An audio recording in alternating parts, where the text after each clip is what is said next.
Добар ден, веќе и речиси добро вечер од овде од Вашингтон. Поради часовната разлика, гласачките места се уште се отворени. Десетици милиони американци уште од рано утринава излегоа на гласање, а речиси 100 милиони тоа го направија и во претходните денови. Кандидатот од Демократската партија Џо Бајден денот го започна со посета на богослужба во црква во Делавер, а потоа замина во неговиот роден град Скрантон во Пенсилванија, каде рече дека сака да стане председател за, цитирам, да ја обновам душата на оваа земја.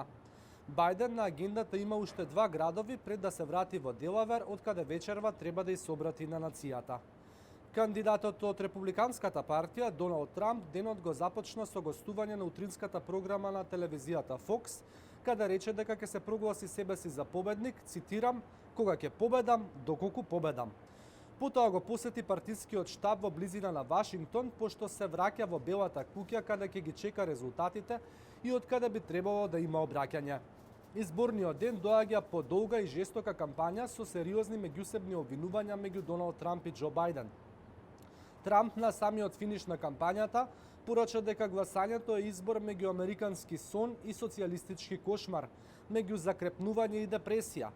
Бајден пак го нападна актуелниот председател за начинот на кој се справува со пандемијата. Многумина не гледаат светло на крајот од тунелот, а Трамп се откажа од борба со вирусот, рече тој.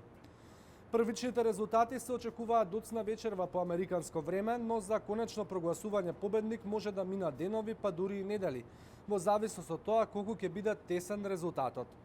Просекот од анкетите на национално ниво покажува предност на Џо Бајден пред Доналд Трамп меѓу 7 и 8% поени, но разликата во клучните сојузни држави кои веројатно ќе го одредат победникот е многу помала.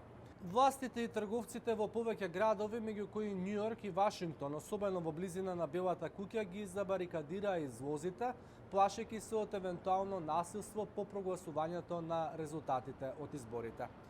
Кој да победи ќе биде најстариот председател во историјата на Соединетите Американски држави, бидејќи Џо Бајден пред евентуалната инаугурација на 20 јануари ќе наполни 78 години, а Доналд Трамп веќе има 74 години.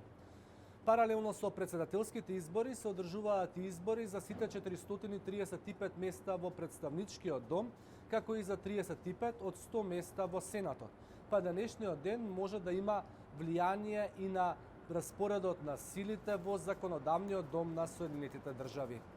Како што кажав, резултатите се очекуваат доцна вечерва, но поверојатно утре па и во наредните денови, поради малата разлика меѓу кандидатите, особено во клучните сојузни држави.